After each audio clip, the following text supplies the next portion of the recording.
باسم سامي بيرفع رفعة حلوة، راسك يا جميل، راسك يا جميل، هدف رابع براسه الحلوة ماجد عبد الله، بقول له راسك قال لي حاضر وراح حاططها وسجل الهدف الرابع. الجمهور حبيبي اذا فاز ينسون. لا بس ما ينسون ماجد ما هو بزغبي ولا ما هو اللاعب اللي ذكرته. ماجد حالة خاصة في توأمة بينه وبين النادي وبين الجمهور. الآن أي واحد مثلا يروح النادي بيشاهد آثار أقدام ماجد هناك. زرعوا بعدها ماجد. لو راحوا للملعب حيشوفوا خيال ماجد، هو ينط وهو يلعب وهو يجري. فماجد الحمد لله في حالة حب بيني وبين النادي وبين الجماهير يعني. هذه خلف المدافعين لماجد براس المرمى، الراس الحلوة في المرمى، هدف الراس الحلوة، راس ماجد، يا حلاوتك يا ماجد، يا حلاوتك يا ماجد براسك الحلوة، ما شاء الله تبارك الله، عيني عليك باردة يا ماجد، طالع طيران يطير في الهواء وبراسه على يسار الحارس، والحارس لا يملك شيء. الشاهي لا هذا الكلام باعتباري معلق سعودي، وانما باعتباري بشاهد شيء قدامي وانتم بتشاهدوه ايضا، وبتشوفوا 50 دوله برضه اللي بتنقل هذه المباراه او اكثر من 50 دوله حيه على الهواء، بتشوفوا الفريق السعودي في الشوط الاول او شافت كيف كان اداؤه جيد رغم الاهداف اللي تسببت فيها اخطاء تحكيميه بحته. جاب الكوره خطه قدام وماجد عبد الله حطها، يا سلام!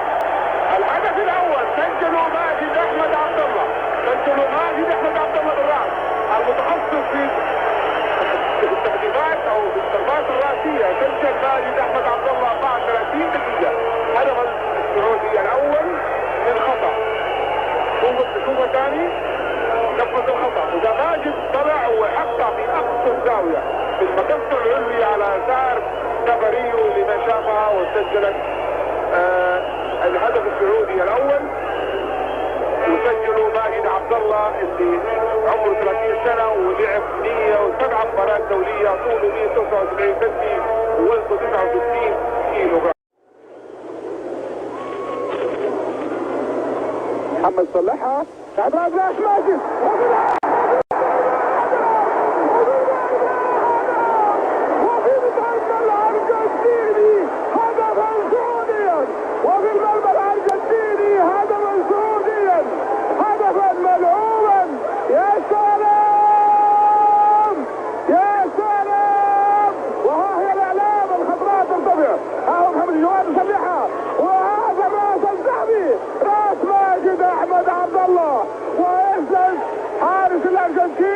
في كأس العالم عام 86 لم يستطيع أن يصنع شيئا أمام الإعجاز دي.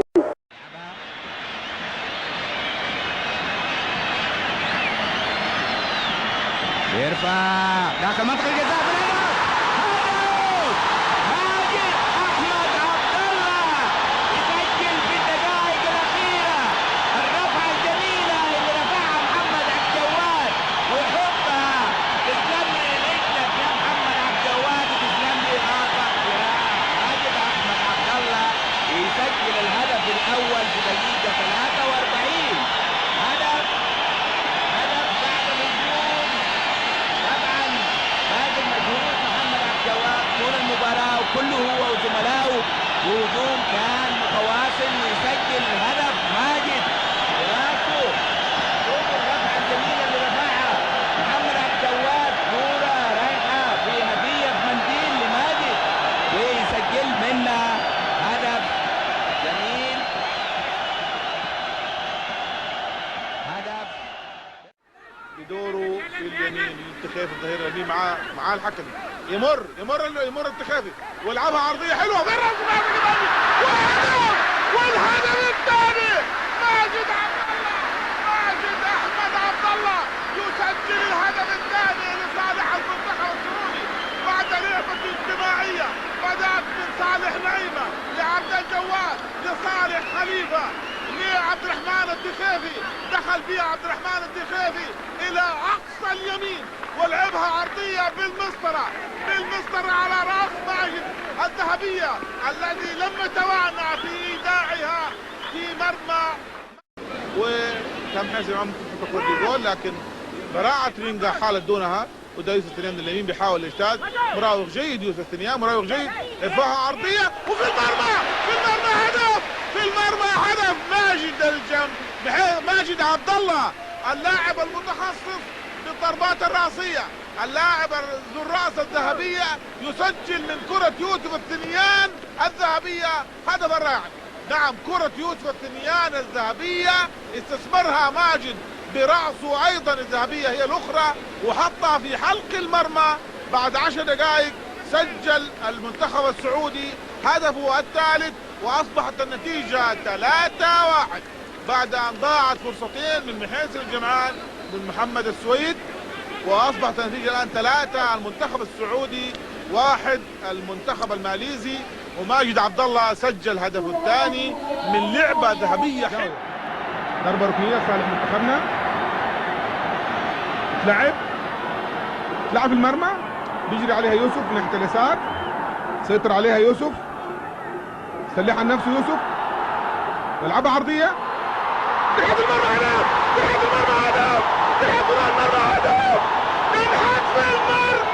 هدف ماجد أحمد عبد الله في الدقيقة 41 يحط الكورة هدف على يمين عبد القادر حسن،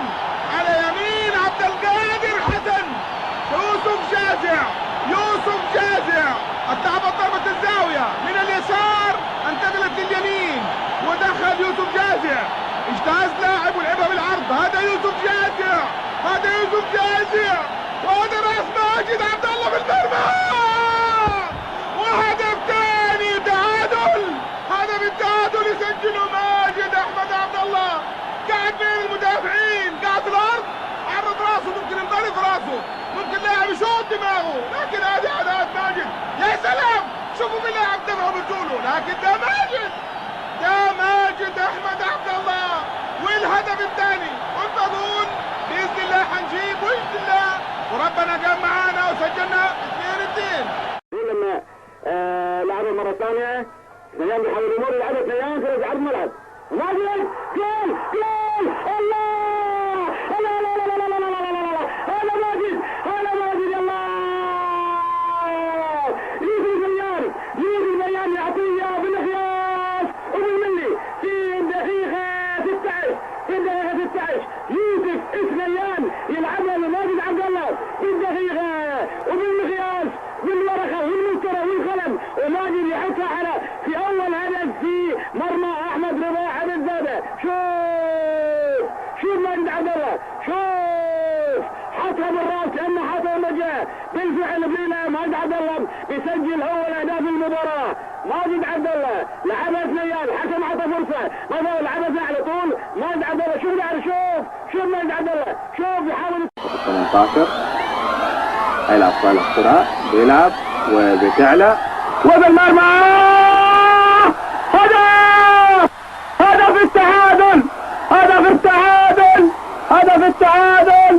هدف التعادل بيجيبوا ماجد كان طول المباراة يعني ما هو معانا، لما شافنا حزنانين وزعلانين قال طيب نتعادل على الأقل، وبيسجل ماجد هدف التعادل. يا سلام، كرة حلوة، وبيسجل ماجد فيها هدف التعادل، بتترفع من صالح خليفة ويدخل ماجد على طول ويحطها في المرمى. ويبدو انه الكوريين بدأوا يندموا على الوقت اللي هم ضيعوه، لانه الحكم عارف انه في وقت ضايع. في ماشي يصلح ليوسف الثنيان، بيجي يوسف الثنيان ومعاه هارتوني، والثنيان برضه بيحاول محاولة جيدة يا ثنيان، يا سلام يا يوسف، يلا بالراس وفي المرمى هدف، الهدف المجهود الكبير له، في الفضل الكبير في هذا الهدف يعود ليوسف الثنيان الذي أبلي بلاء حسنا، وهو يجتاز كما تشاهدون الآن على الشاشة من لاعب وآخر، ويحاولوا يطيحوه ويرفعوا حلوة وتتحط أحلى وتتحط في المرمى، ويسجل المنتخب السعودي هدفه الأول يسجل له ماجد عبد الله. ماجد احمد عبد الله يسجل الهدف السعودي في الدقيقة 40 تقريبا من الشوط الثاني. لعبة سريعة على ناحية اليمين شمال لمحسن الجمعان. محسن ماشي يركز مع محسن الجمعان. ماشي متمركز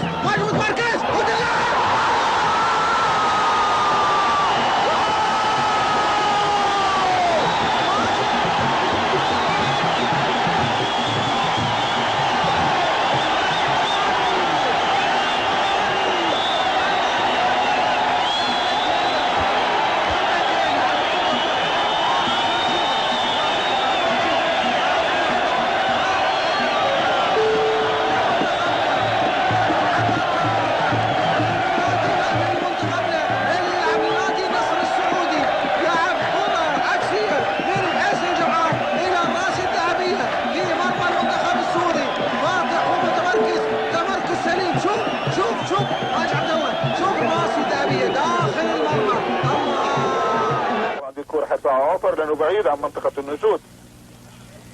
الصراحة مستغير. حلاوتك يا ماجد، حلاوتك يا ماجد، سجل جول ماجد، حلاوتك يا ماجد. اول هدف سعودي. حلاوة يا ماجد، حلاوة يا نطيف. ماجد نط في الهواء من احمد صغير، الكرة اللي رفعها ويحطها جول بعد 14 دقيقة ونسجل جول وجمهور يدعو لله شاشة. بتنعاد الكرة تاني. شوفي ماجد كيف ينط في السماء. يا حلاوة يا ماجد، يا حلاوة يا ماجد. الجول حياء شوية. ابراهيم تحفيل فت كرة على الارض ولعبت ثرو طويلة قدام بعيد حمدان. نجي سعيد حمدان السريع فرد الجول. عيد حمدان وطيها عيد حمدان ويرفعها من جول وجول ثاني. مجهود كبير من عيسى حمدان ومجهود كبير شبيل مسعود. يطيحوا عيسى حمدان رفعوا عالية وماجد يحطوا الجول.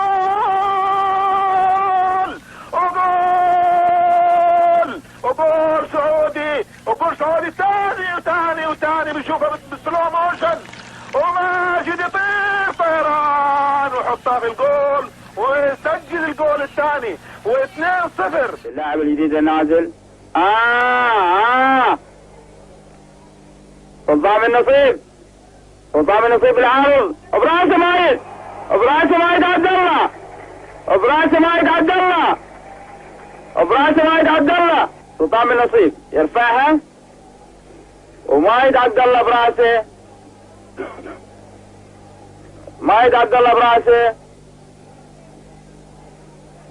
يسجل الهدف الثاني للسعودية. خلف المدافعين لماجد براس المرمى. الراس الحلوة في المرمى. هدف الراس الحلوة. راس ماجد. يا حلاوتك يا ماجد، يا حلاوتك يا ماجد في راسك الحلوة. ما شاء الله تبارك الله. عيني عليك باردة. يا ماجد طالع طيران يطير في الهواء وبراسه على يسار الحارس. والحارس لا يملك شيء. الشاهي لا يملك شيء الا ان الكرة تخش المرمى. حطها في المرمى ماجد وسجل منتخبنا الهدف الثاني. ده عبد الجواد وده ماجد عبد الله وده المرمى وده الهدف الثاني. بعد 38 دقيقة سجلنا الهدف الثاني. وترجع مرة ثانية الجاسم. سامي بيرفع رفعة حلوة. راسك يا جميل، راسك يا جميل.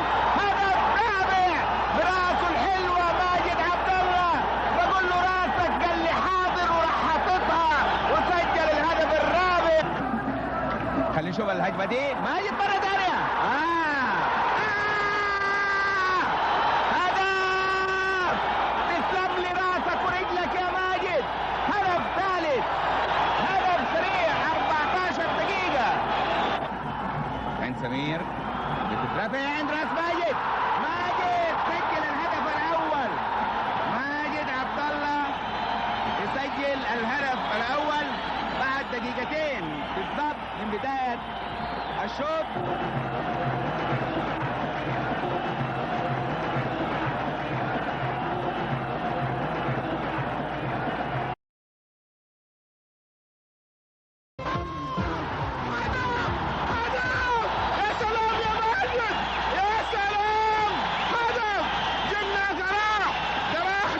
جبناه صحيح 100%.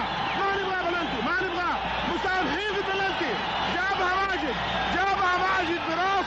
راسه الذهبي، يا سلام، طعنها براسه، طعنها، السهم الملتهب، سهم ملتهب بالرجول وبالراس، ودي جماهيرنا. وهدف بعد 7 دقائق، 1-0 1-0، وحيتكرر مسلسل الاهداف باذن الله. وطلبوا منه الاستفسار فقال ينظر مدرب في المره الاولى والثانيه والثالثه. صالح خليفه والنعمه براسه وماجد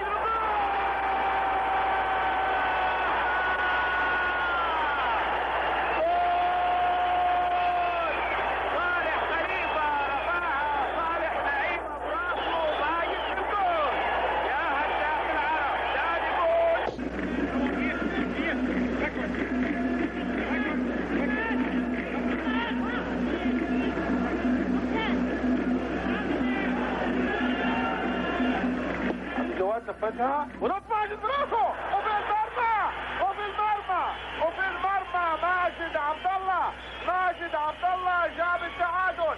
ماجد صاحب الرأسة الذهبية، اللاعب الهداف الهدف بالراس. ماجد جاب براسه مخه، لأنه لا استخدم مخه مع راسه وسجل هدف. سجل الهدف التعادل بعد 32 دقيقة من الشوط الأول. 1-1. ده هدف ماجد، ده هدف. حسين ماشي بيحاول ويديها لصالح خليفة. صالح خليفة يلعبها داخل منطقة الجزاء.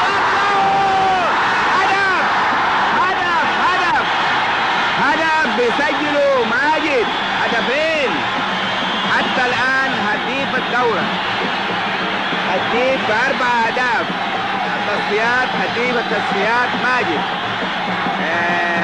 سجل طبعا الهدف الاول اليوم ماجد عبد الله، وده الهدف الثاني اللي احنا شايفينه، وبيلعب بالكرة براسه. مجموعة ضرب عافية بين الباكوات، لعب يا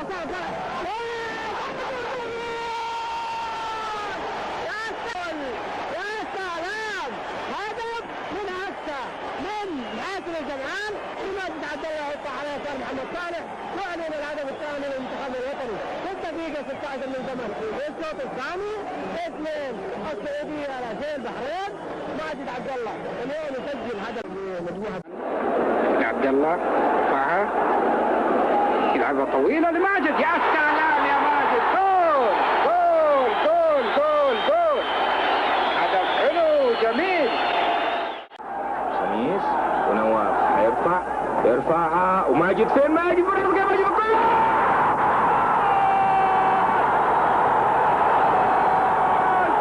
الهدف الثاني ماجد عبد الله. نواف خميس بيرفع كرة، ترجع لأحمد الصغير لماجد، ويمشي ماجد لسعود، يلعب الدرويش يصيب على الموسم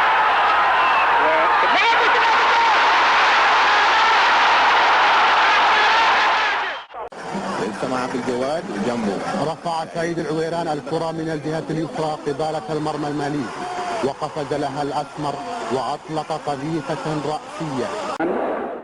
حمد لابراهيم مريكي بيجري من بعيد ويحاول يحصلها، وفعلا يحصلها ابراهيم. ارفع ابو خليل، ارفع ابراهيم، وراس ماجد في الجول، وراس ماجد وجول. يا حلاوه يا حلاوه، رفع حلوه من ابراهيم المريكي، وجول السادس بعد 19 دقيقه من الشوط الثاني. اصبحت النتيجه 6-0.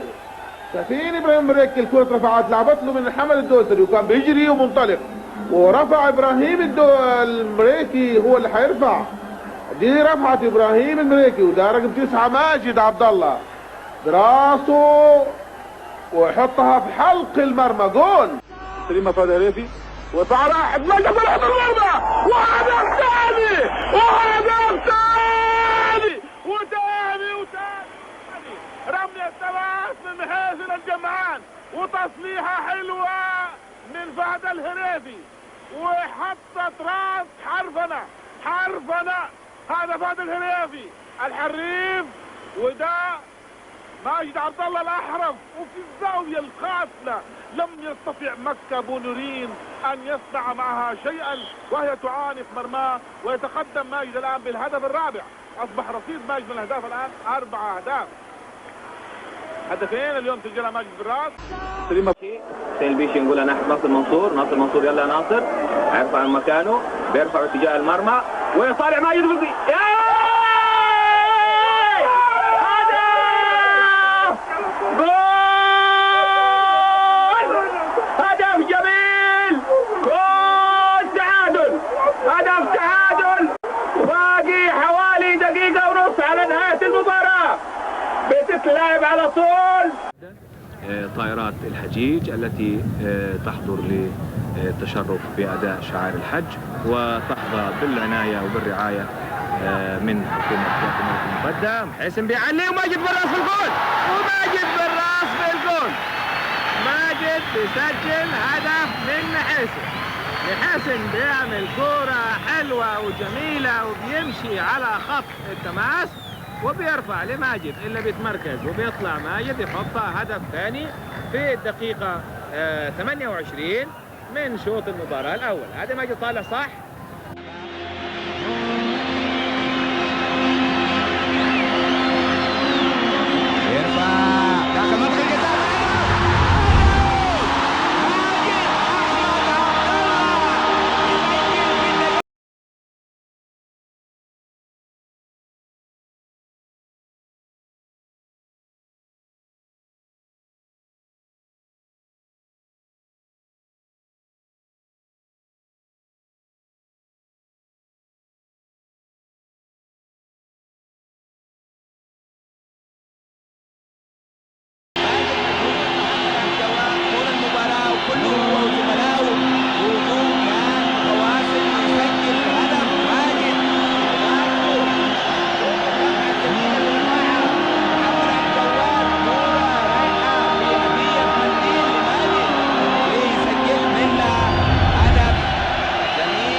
يمر التخاذي والعبها عرضيه حلوه مرت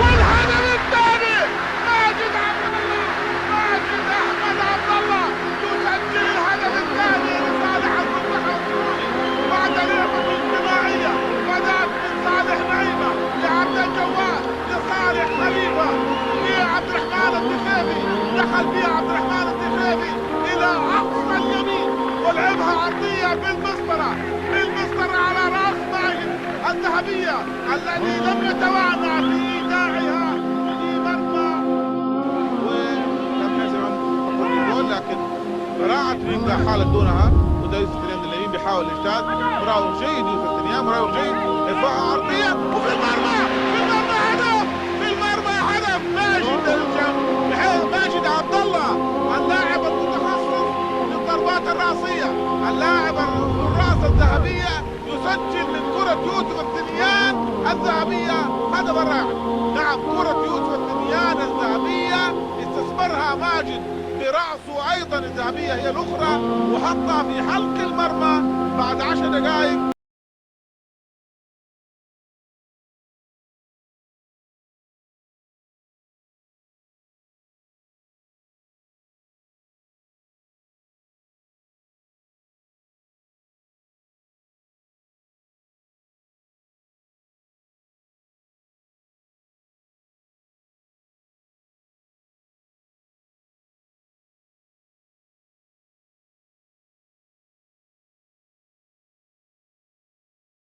سيطر عليها يوسف سلحها نفسه يوسف يلعبها عرضيه تحت المرمى هدف تحت المرمى هدف تحت المرمى هدف من حتف المرمى هدف ماجد احمد عبد الله في الدقيقه 41 لحط الكوره هدف على يمين عبد القادر حسن على يمين عبد القادر حسن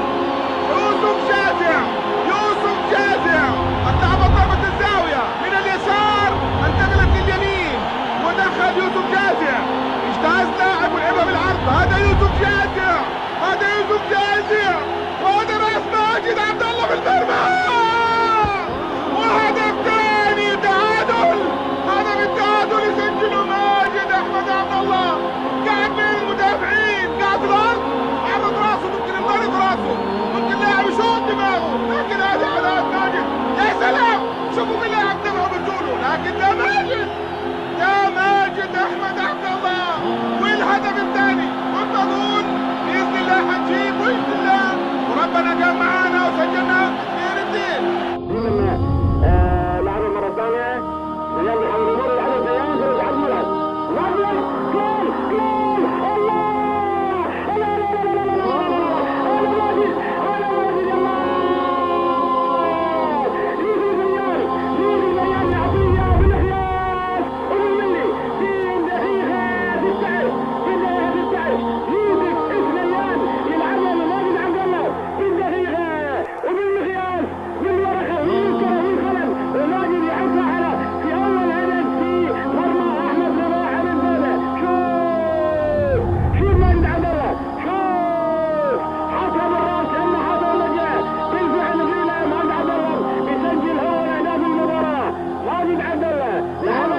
تعلى وبالمرمى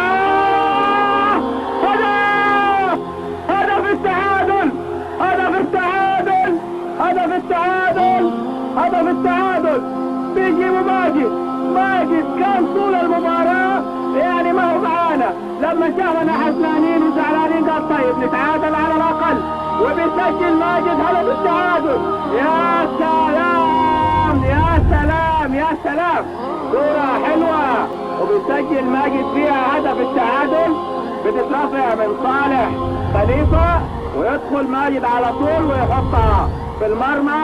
ويبدو انه الكوريين بدأوا يندموا على الوقت اللي هم ضيعوه لانه الحكم عارف انه في وقت ضايع. شافي ماشي يصلح لسه الثنيان بيجلس الثنيان معاه عزوني و الثنيان برضه بيحاول يجينا يا ثنيان. يا سلام يا يوسف يلا وبالمرمى الهدف المجهود الكبير له الفضل الكبير في هذا الهدف يعود ليوسف الثنيان الذي أبلي بلاء حسنا وهو يجتاز كما تشاهدون الآن إعجازا من لاعب وآخر ويحاولوا يطيحوه ورقة حلوة وتتحط أحلى وتتحط المرمى ويسجل المنتخب السعودي هدفه الأول. يسجل له ماجد عبد الله ماجد أحمد عبد الله يسجل الهدف السعودي في الدقيقة 40 تقريبا من الشوط الثاني.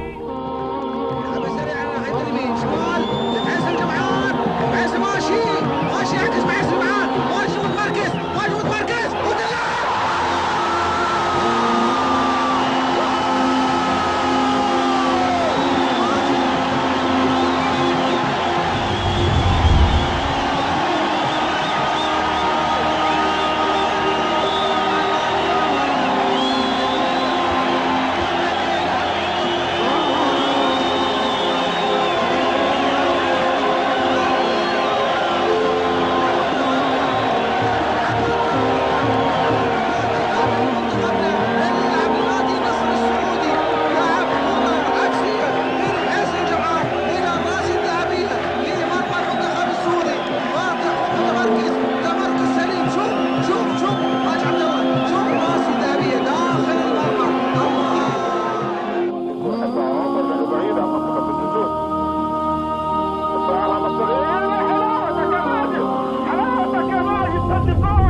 ويسجل جول وجمهور يدعو للشاشة بتنعاد الكرة الثانية. شوفي ماجد كيف يرد في السماء.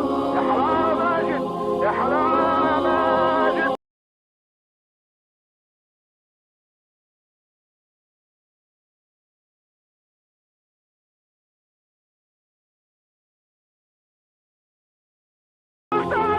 وجول ثاني مجهود كبير من عيسى حمدان ومجهود كبير من محسن يطيحوا عيسى حمدان رفعوا عالية وما يحطوا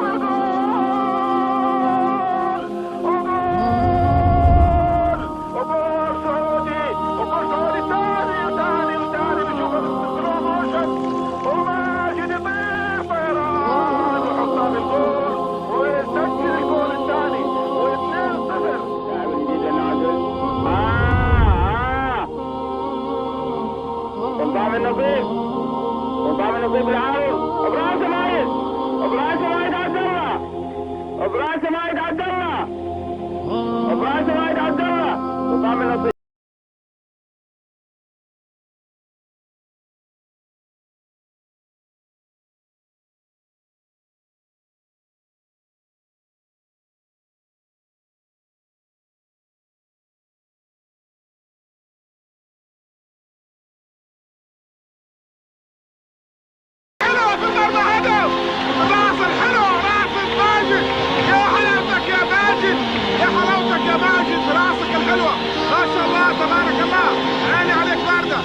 ماجد طالع طيران يطير في الهواء براسه على يسار الحارس والحارس لا يملك شيء. الشاهي لا يملك شيء الا ان الكرة تخش المرمى. حطها في المرمى ماجد وسجل منتخبنا الهدف الثاني. ده عبد الجواد وده ماجد عبد الله وده المرمى وده الهدف الثاني. بعد 38 دقيقة سجلنا الهدف الثاني. ترجع مرة ثانية جاسم سامي بيرفع رفعة حلوة، راسك يا جميل، راسك يا جميل، هدف سابع، راسه الحلوة ماجد عبد الله، بقول له راسك قال لي حاضر وراح حاططها وسجل الهدف الرابع. خلينا نشوف الهجمة دي، ماجد مرة ثانية،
ويديها لصالح خليفة.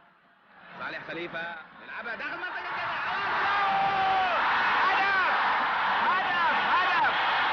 هدف بيسجله ماجد، هدفين حتى الآن هديف الدورة، هديف ب4 أهداف. التصفيات هديف التصفيات ماجد.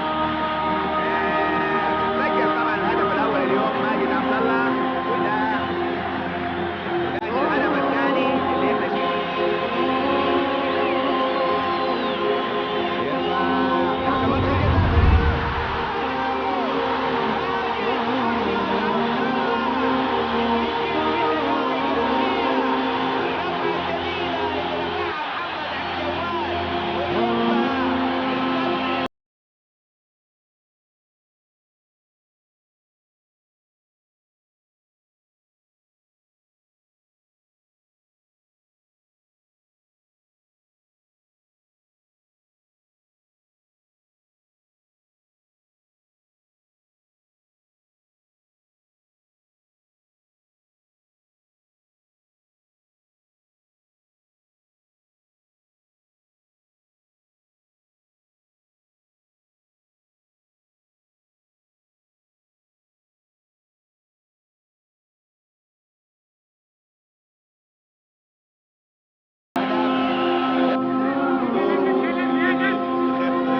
النتيجة 3 المنتخب السعودي 1 المنتخب المالي. وماجد عبد الله سجل هدف الثاني من لعبة ضربة ركنية صالح منتخبنا. لعب المرمى بيجري عليها يوسف من ناحية اليسار، سيطر عليها يوسف، سلح عن نفسه يوسف، يلعبها عرضية، تحت المرمى هدف، تحت المرمى هدف، تحت المرمى هدف، من حتف المرمى هدف ماجد أحمد عبد الله في الدقيقة 41 يحط الكورة هدف على يمين عبد القادر حسن، على يمين عبد القادر حسن. يوسف جازع، يوسف جازع اتلعبت ضربة الزاوية من اليسار انتقلت لليمين ودخل يوسف جازع، اجتاز لاعب ولعبها بالعرض. هذا يوسف جازع، هذا يوسف جازع، وهذا راس ماجد عبد الله بالمرمى، وهدف ثاني تعادل. هدف التعادل يسجله ماجد احمد عبد الله، قاعد بين المدافعين، قاعد في الارض، عرض راسه، ممكن يضرب راسه، ممكن لاعب يشوط دماغه، لكن هذه اداء ماجد. يا سلام، شوفوا مين لاعب دمعه بتقولوا، لكن ده ماجد، ده ماجد احمد عبد الله. والهدف الثاني والمضمون باذن الله حنجيب باذن الله، وربنا كان معانا وسجلنا كثيرتين.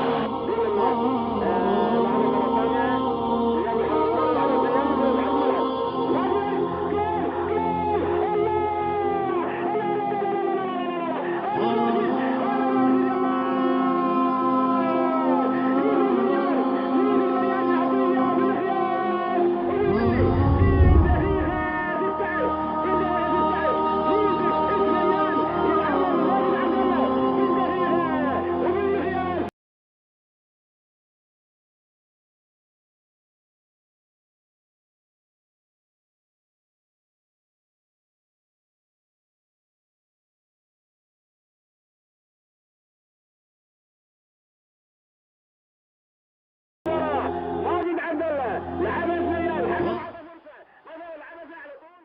ماجد عبد الله شوف يعني، شوف ماجد عبد الله، شوف يحاول 18 هيلعب صالح بسرعة، يلعب وبتعلى وبالمرمى هدف، هدف التعادل، هدف التعادل، هدف التعادل، هدف التعادل. بيجيبوا ماجد كان طول المباراة يعني ما هو معانا، لما شافنا حزنانين وزعلانين قال طيب نتعادل على الاقل، وبيسجل ماجد هدف التعادل. يا سلام يا سلام يا سلام، كورة حلوة وبيسجل